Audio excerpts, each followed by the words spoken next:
I'm excited to talk about this, and Andy Johnsrud is my partner in crime today, and I'm looking forward to the conversations that we will share with you as well. So thank you, Andy, and thank you for coming and being a part of this today.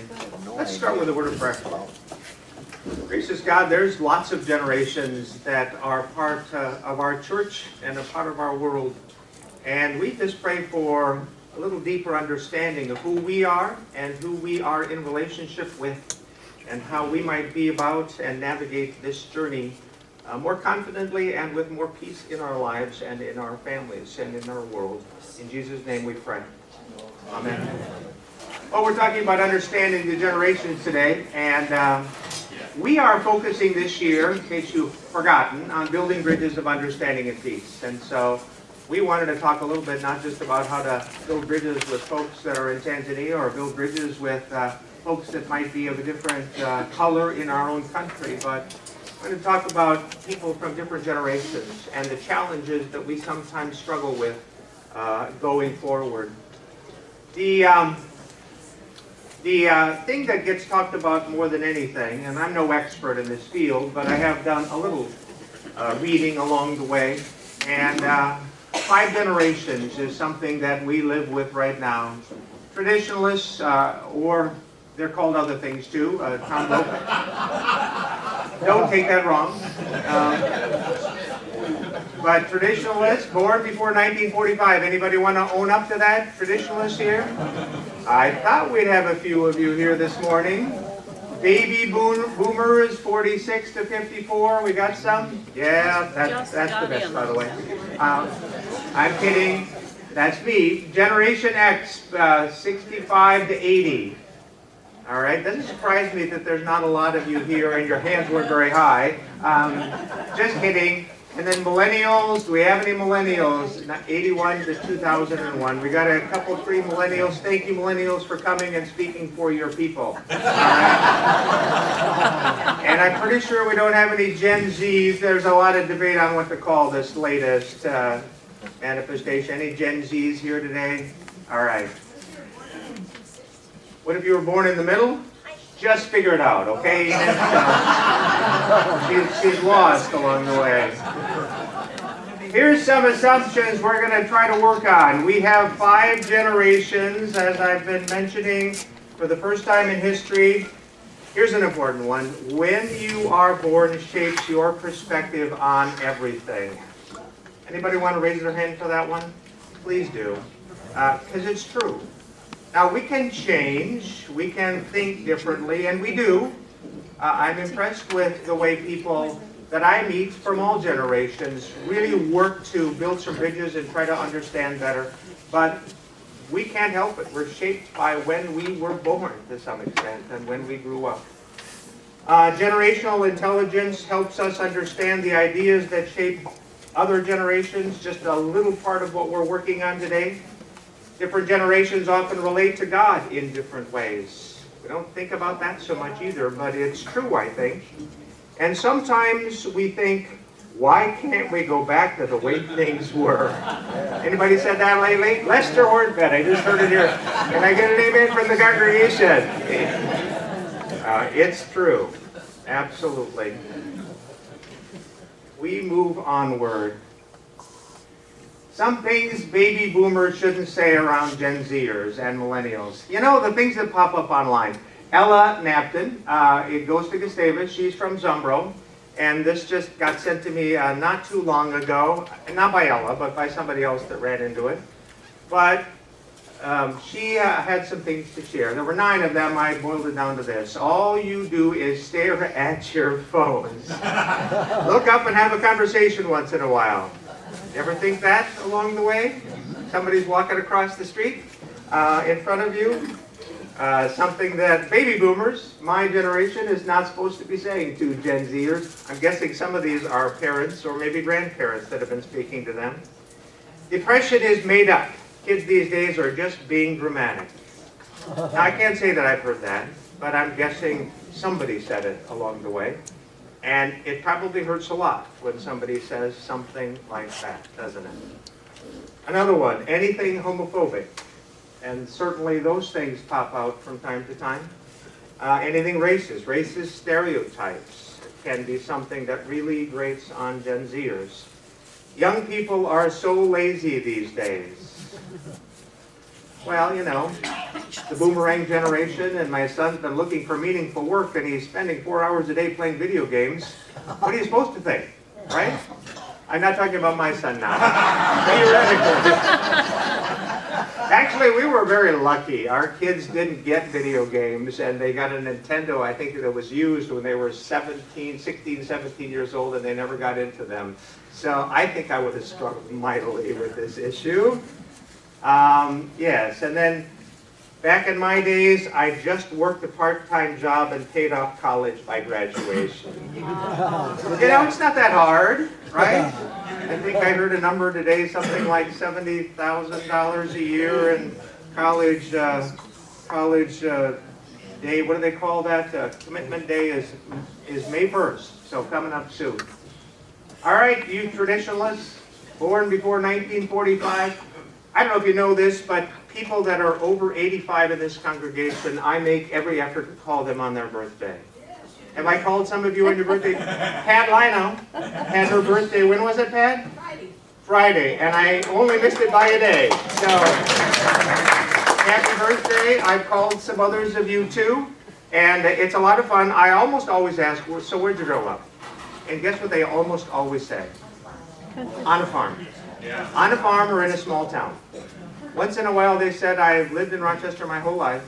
But not very many. Most people grew up out in the country. And always kind of amazing to hear that. I certainly think that it's no big surprise, but shaped by the Great Depression. How many of you that are traditionalists remember hearing at least about the Great Depression? A lot. You grew up. I mean, it marked you. You had to sacrifice. You had to do without, or you had to make do with things. My dad used to say over and over again, we managed to hang on to the farm. Over and over again. I always ask families when a person has died and they grew up on a farm, so did you manage to hang on to your farm? And sometimes yes, a lot of times no, but always part of that challenge. Sacrifice, duty, cooperation, certainly an important part of things. I got together with Jean Alexander's daughters. The funeral was yesterday. But met with the three daughters. They sat down and they wanted to talk about things. And I think the first thing they said before we talked about hymns or scripture or anything was, we want to talk about God, country, and family. God, country, and family. Because that was Jean in their mind. And I think a lot of that was shaped during these years. Anybody here used to watch All in the Family? Yeah, and kind of laughed at it. I remember when I was growing up, when I was first a pastor in Harrington, Kansas, I used to watch All in the Family, and you know, Archie Bunker's Archie Bunker. But I always got a kick out of folks that would, there was a funeral director, Roy Brockmeyer, that was in town, and he liked Archie Bunker for the exact opposite reasons that I did. You know, he just loved all his kind of sideways things, and he kind of shook his head, hey, that is so true, he just speaks such truth in his life. And I'm just sitting there going, that's not the way I'm listening to that guy. We were different generations. And maybe different understandings of how to read the Archie Bunkers of this world. Those were the days. They're generous financially. You are supporters of lots and lots and lots of things, including the church, and for that we are grateful. You are part of a radio generation. How many of you grew up listening to the radio? Yeah. And it was powerful. You were part of a generation that oftentimes deferred to the expert, right? People would say things, you listened to things. So when Lester Hornfett talked, when Dwayne Hoban talked, you listened to every word they said, right? Right, Dwayne? No, he's shaking his head. Lester's nodding. And, no, I'm just kidding. I'm kidding.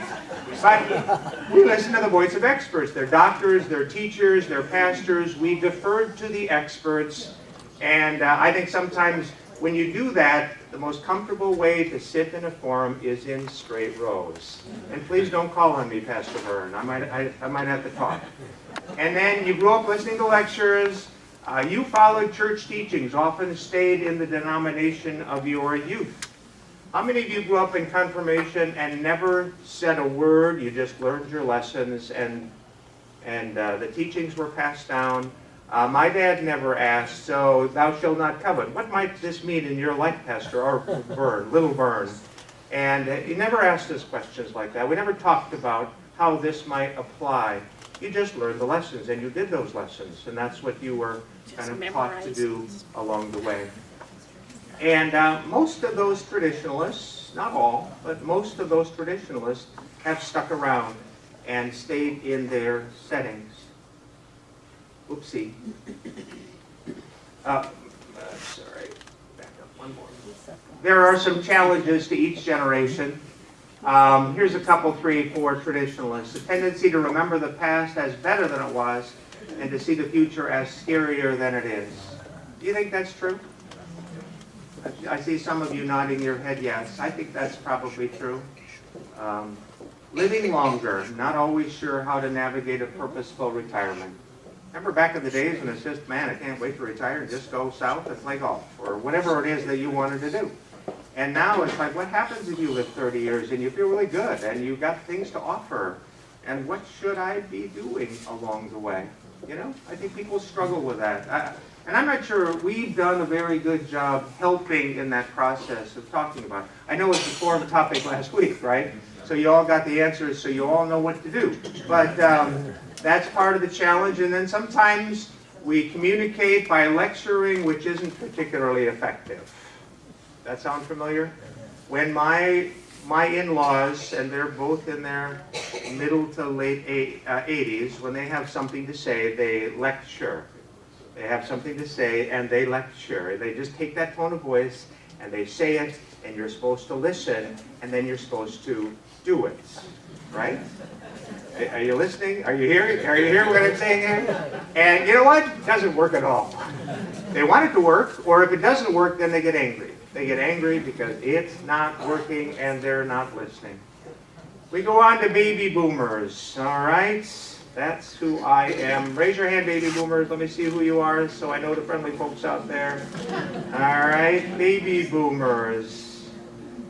Born after World War II, of course, the soldiers came home and lots of babies were born and there was just unbridled optimism in so many ways. Things were going well.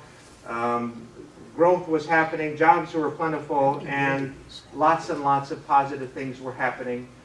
Baby boomers are often looked upon as rebellious, as if there was a generation gap along the way. How many of you remember Ed Sullivan and the Beatles? Yeah, that was a great day, wasn't it? I remember, we didn't get into pop stuff at all, but my dad had Ed Sullivan on and we were watching the Beatles that night. Long hair and hippies, sex, drugs, and rock and roll, and as my dad used to say over and over again, help, help, what's this world coming to? Right? What's this world coming to? I'm not sure we ever talked about it, but we were anxious about that world and what might happen. Now, I'm not sure the generation gap was ever as big as we thought it was, but it sure seemed like things weren't so good for a while. We were shaped by television, of course, in a major kind of way. I mean, we all remember John F. Kennedy's funeral, and we all remember the moon landing, and we all remember those images in our lives and how powerful they have shaped us along the way. I think a couple of those at the bottom are really quite important to note. There was a shift from the sacrifice of the traditionalists to much more individualism in our lives. And you know, it's kind of me, and I make decisions for myself, and I'm more concerned about me than the well-being of the community and perhaps even the nation around me. Now, again, these are broad brush strokes. They might not speak to who you are, but I think a lot of that was going on along the way and still is going on. A shift from perhaps the Bible as the source and norm of our life and faith to pop psychology. And just the advice and direction of pop psychology. Nothing wrong with some good psychology along the way, but think about all the ways we talk about things like low self-esteem and depression today, and the defenses that we can sometimes have in our lives. And we spend a lot of time on psychology sometimes, and I think sometimes the Bible can get lost in the process. Now, I'm not saying you can't have both and shouldn't have both, but we can lose some of those things along the way. We go onward. So some challenges for baby boomers that focus on self. I think it's real. I think it can be very strong. We went from learning church teachings in confirmation, where the pastor did all the talking, to wanting an experience of God. Now, nothing wrong with that, but I just think of mainline Protestant denominations. I think of Lutheranism and our catechism and those lessons we learned, and we don't always hear a lot about experiencing God, and I think a lot of boomers have gone in search of that God experience in their lives. Church hopping, instead of staying in the denomination of your youth, church hopping is much more common with baby boomers. And they go looking for places that will meet their needs. Needs, right? Who talks that way? Baby boomers do. We go looking for places that meet our needs. And then, of course, the rise of the megachurch, because those megachurches are much better than we are sometimes at meeting people's needs. Again, broad brushstroke here along the way, but I think about all the long sermon series that can happen in some churches about things like marriage and parenting and a variety of things like that that really do seem geared towards people and where they are at in life and their needs. All right, so any comments or questions on traditionalists or baby boomers? We're going to move on. Andy's going to talk a little bit about Gen X and also about millennials. Sandy.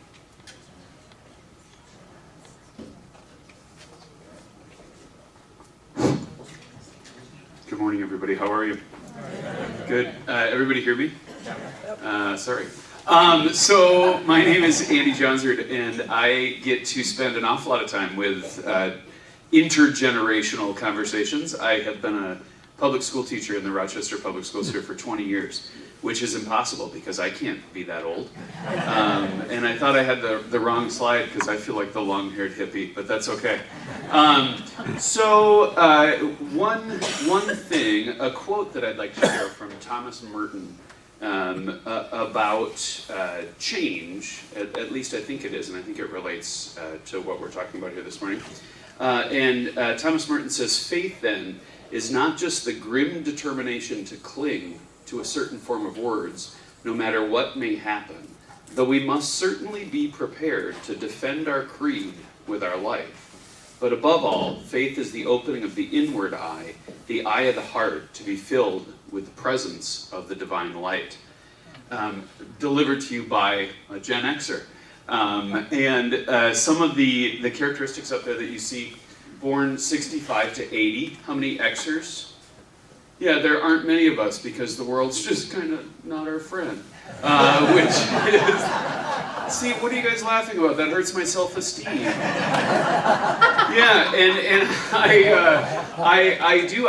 I'm among the first generations to be slowly basted and marinated in a nearly constant bath of self-esteem. And self-esteem, as your average public school teacher, self-esteem is a marvelous thing. There's a bit of a disconnect, it seems to me, between self-esteem that is false from the outside and authentic, real self-esteem that, fancy that, comes from doing things. Before I digress anymore. So Gen X characteristics that you see up there, the rise of latchkey kids and no-fault divorce, and kids having that degree of autonomy and freedom, not necessarily always in a positive sense, but we Gen Xers do exactly what every generation does, I think, and that is look back and say, look at how marvelous it was. We didn't have youth sports, we didn't have all these things scheduled, and look at us. We turned out just fine. Friends are often stronger than family. Downward mobility. Thank you to my $330 a month student loan payment that is still alive and well, 20 years into a teaching career.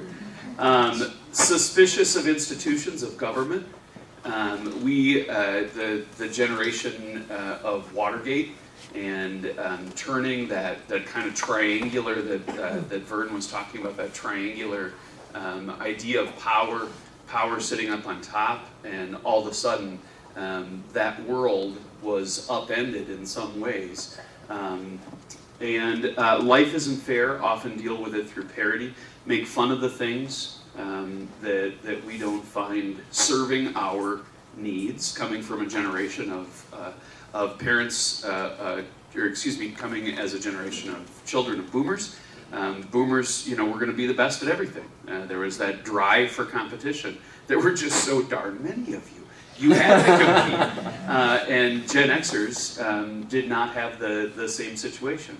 And that eventually turns into experiencing strength in community, finding spirituality in all of life, and the value of life and family over work. And that is absolutely true. I think there's some compensation of that latchkey kid generation looking for, looking into that void of a lack of connection. So the challenges with Gen X shift to what's true for you might not be true for me. Part of the reason that I shared that quote from Merton is that there is that ongoing, I don't think it's going anywhere, that ongoing tension in the church, in life in general, especially for Gen Xers, finding one's individual truth, but sharing that journey and sharing that seeking with those in my community. They see themselves as cynics, but as realists as well.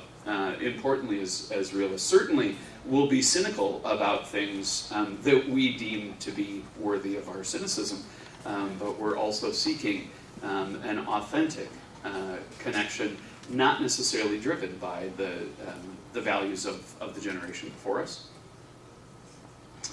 And the millennials. Now, we did have a couple millennials, yes, and wonderful. They're here to speak for the rest of them, as Vern said. The most photographed generation, man, has that exponentially taken.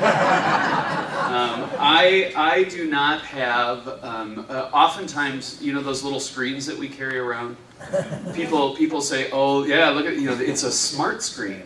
It's a smart screen. Little cynical maybe. I work with high schoolers every day. It's not a smart screen. It's a soul-sucking, stupid screen. Which can do marvelous things, and which can serve marvelous purposes. And that is increasingly difficult for me to see as I age. The generation that everybody gets a trophy, that generation of parents who had been slowly basted and marinated in self-esteem now wanted to make sure that their own children got that. Don't keep score in athletic events. Everybody gets good feelings. Emerging adulthood, the window becomes wider and wider before someone is expected to step out. Speaking of, a little psychology, actually, truth be told, what do we know about the human brain? A lot of the male members of this group didn't have adult mental capacities until their even into late 20s. That's a slippery slope. That's a slippery slope, because I think that there's experience as our best teacher there. Completely digital natives. There is not a world that could be imagined. We have, my wife Jessica and I have 3 kids of our own, and Sundays are screen-free days in our house. Now, you'd think that they would thank us. I don't know what the heck is going on in their heads, but they are not appreciative of the gift that we are giving them. All right? The wireless router, the cord may just be hidden in my office, but spend about half their days, 10 hours, connected to their phones. There are various numbers that you'll see that strike me as a little bit scary, maybe, and that is something like 20 to 25% will check their phone within the first minute of rising. 20 to 25%.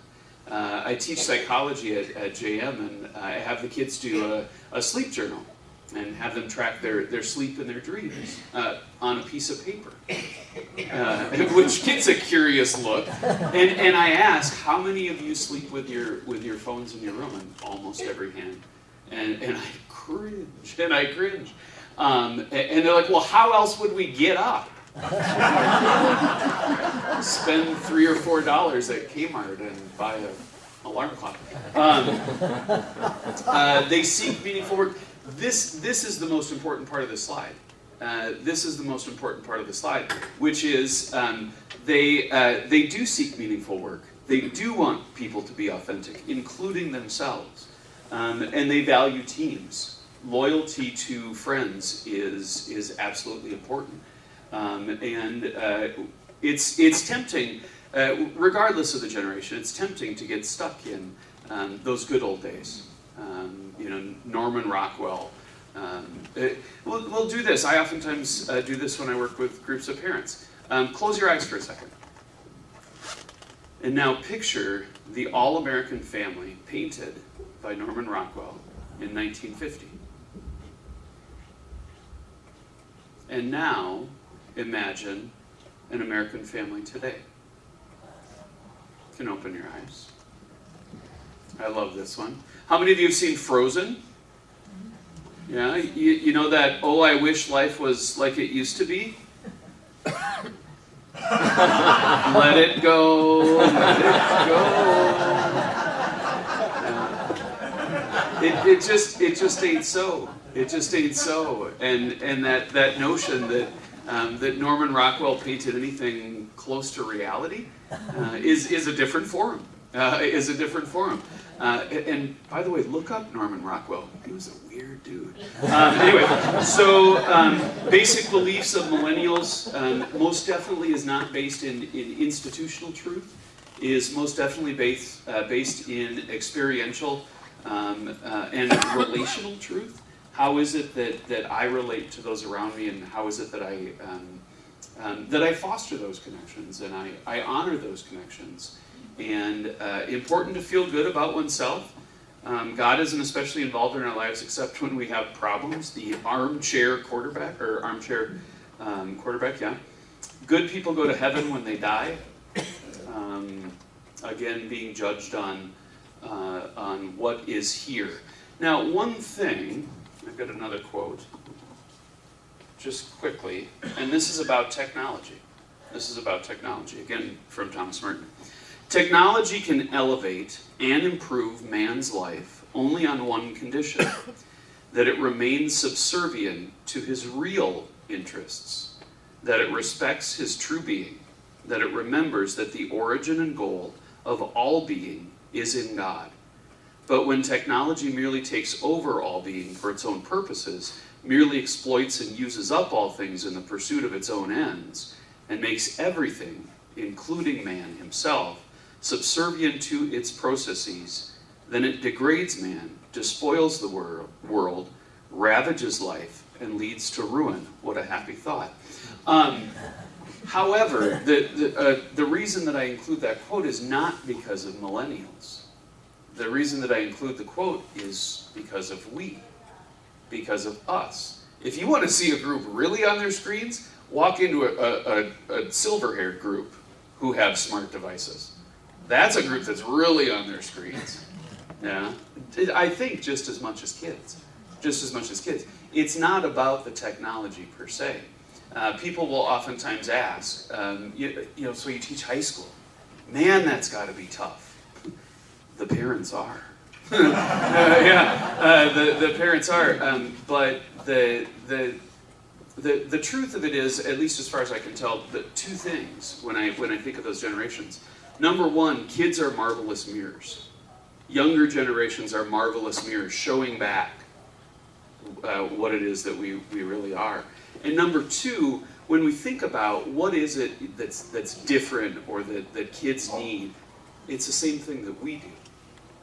So when I think about problems and challenges, those problems and challenges, at least as far as I can tell, are we problems. They're problems and lack they're places where we could improve connection, where we could improve connections to each other as people.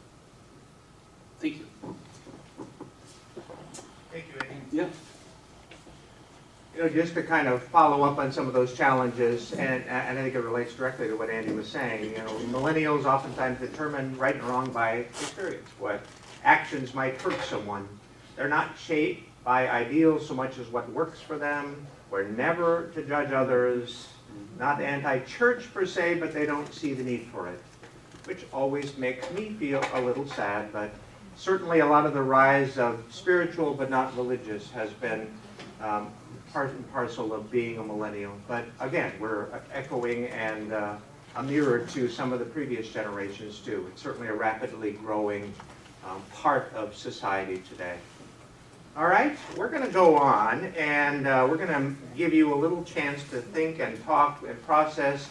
So what I want you to do is ask this first question: which of these generational differences ring most true for you?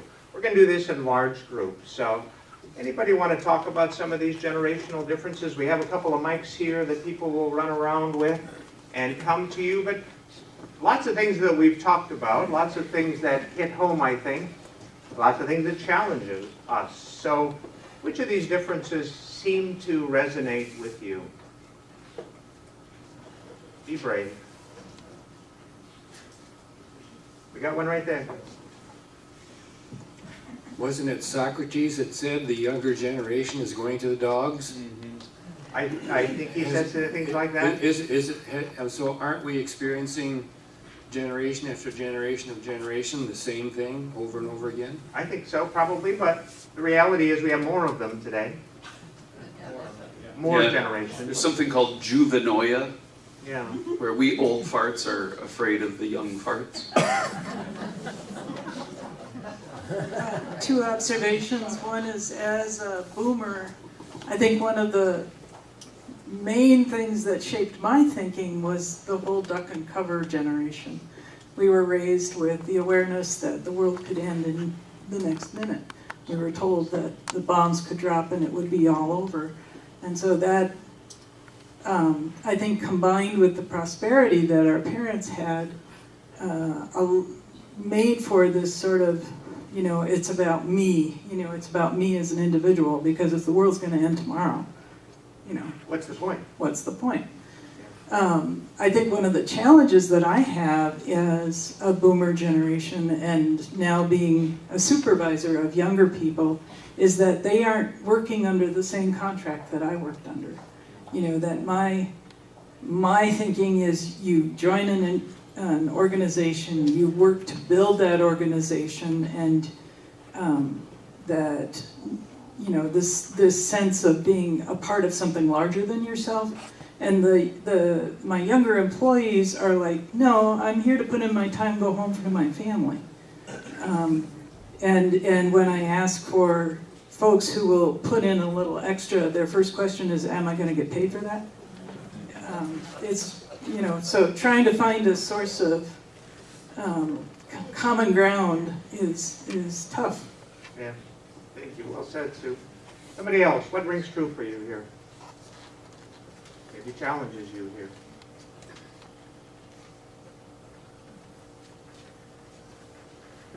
There we go, right here.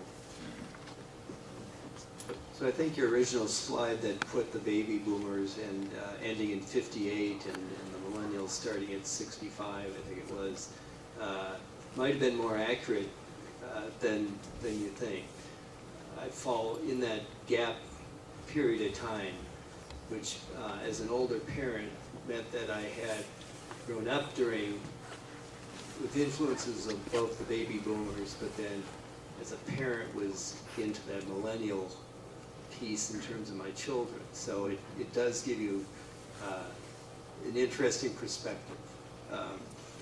Short comment, I was waiting to pick up my daughter once after preschool, and a parent of another preschooler said, oh, I bought my mom tickets to some concert. Oh, what concert? Oh, it's the Rolling Stones. and I just thought, oh my God, that's so cool. But you know, the wrong generation. You've been looking for satisfaction too? Can't find it, Mike? Yeah, can't get, no. We got one back there. Question for Andy. It said that millennials seek meaningful work. There's got to be something significant behind it. Can you expand on what that is, that issue of meaningful work for the millennials? Yeah, I think the challenge that Sue talked about with differences in terms of our collective relationship, our relationship with work across generations in our country today. I think that despite the same sense of black and white morality that a lot of traditionalists grew up with, this is right according to the teachings of the church, this is wrong according to the teachings of the church, or whatever moral standard it is. And millennials don't have that, but they do most definitely have a tremendous sense of social justice. And I think about some of the recent graduates, well, not even necessarily recent graduates that come to mind from John Marshall, and they work tirelessly, some of them, for causes that they believe in. And I think that it's not as abstract sometimes as we make it for those people. I think that the word action comes to mind when I think about intergenerational work in churches. I think there's a lot more power to a bunch of people sitting down and talking about this creed or this Bible passage. There's a lot more power in getting your hands dirty together, digging in and doing something that kids are very much part of. And I think we heard that in the Lenten mentoring today, didn't we? About digging into Scripture and passages together. So, I'm sorry, another thing that I want you to think about. So what are some concrete things you can do to reach across a generational divide?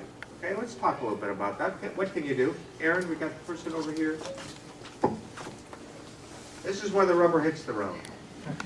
Well, so I think that it could be understanding that we're not as different as we may think we are. So as a parent of that next generation Z, my kindergartner may be exposed to active shooter drills in elementary school, which really speaks to the duck and cover generation to me. I immediately had that kind of a sense of, I don't know if that's going to be her generation's defining idea that the world could end tomorrow. We don't know what's going to shape that generation yet, but understanding that there's some divide there.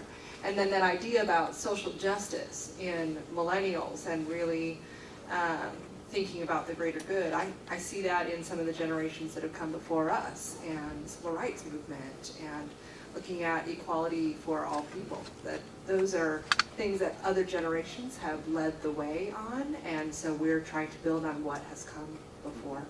So recognizing that there are some of those commonalities between us. Thank you. Other things. What can we do? What concrete things can you do this afternoon?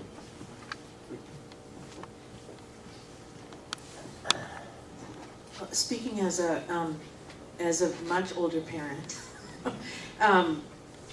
there are generations between me and my son. But what I think is, as an older generation, rather than saying, well, we've done a lot, we know a lot. I'm 63 years old. I know more than a 12-year-old does. Some days. I think we need to turn that around and ask to be educated by these kids. My son is growing up in such a multinational, multicultural, multi-creed environment that truly he has friends of every single type, and they're all just his friends. And that isn't how I grew up. I grew up with a bunch of people who look just like this. And I have a lot to learn from him and from his friends. And I think we have to turn that around and make sure that we are really reaching out and asking for help. Yeah, nicely said. You know, I think it's so important to ask questions, but I think it's so important to ask questions that are inviting and not kind of heavy-handed. I don't think we have to apologize for having beliefs and values that we can lift up, but I don't think we want to start there. I think maybe we'll get there. I'd like to think we would get there. As someone that works in the church, you know, I come with built-in baggage in that regard, but I don't see it as baggage, I see it as testimony. You know, when we're reading through John and the Gospel of John, it's all about being willing to give testimony at certain times in certain ways when we would hold up those beliefs and values that are important to us. I think questions can get to that, but I don't think we start there, and I don't think they can be manipulative because authenticity is so important as we go down that road. Does that make sense? Yeah. All of you get comfortable with what your beliefs are, what your values are, and then be ready to give testimony, but in an inviting way, in a way that I think invites people in rather than shuts them down. Other things along the way. Let me, so related to that, if you're concerned about children or grandchildren's faith choices, what can you do? I don't know if I just answered that, but what can you do? I know some of you are, because you told me you are. So what do? Pray. Prayer's a good thing. Asking questions is a good thing, like I just talked about. Inviting them into conversation. What can you do? Be open. I ask him to be open and not make, or he is only 12, but not to label himself so early in life, because faith choices is an ongoing and movable target. I think that's well said. Yeah. Yep, we got one back here. More, Barb, you want to raise up your hand? Not really. But we have to be careful. We want to be firm in our faith, and we want to not, apologize for that or back away from. But we don't want to be you don't want to be preachy. Because preachy's a bad thing, I've heard. Well, no, you know what? I couldn't resist, Barb. It's true. We use that image. I'm not offended in any way. I know exactly what you're saying. Yeah. I think one thing that I would piggyback on that is working with kids. I think that kids are much more willing to call you on the disconnect between our words and our actions. I mean, as your average Gen Xer, disconnect between what we say and what we do, and I think that's a really important piece. I'm thinking out loud as a dad right now. That's a really important piece for me, is that talk really is cheap. Talk really is cheap, and faith is one of those. It's one of those marvelous hair pulling out sorts of things. You don't get to dictate. You can have a huge amount of influence, I think, through your actions. And they'll know we are Christians by our love. Absolutely. Pat, you want to get the last word in here? Back there. Be a good role model. Absolutely. That's that authenticity. That's that. Your words and actions go together. Absolutely. Thank you for coming to this. Thanks again for Andy for being a part of this. This conversation is important. We need to continue in many ways. So thank you.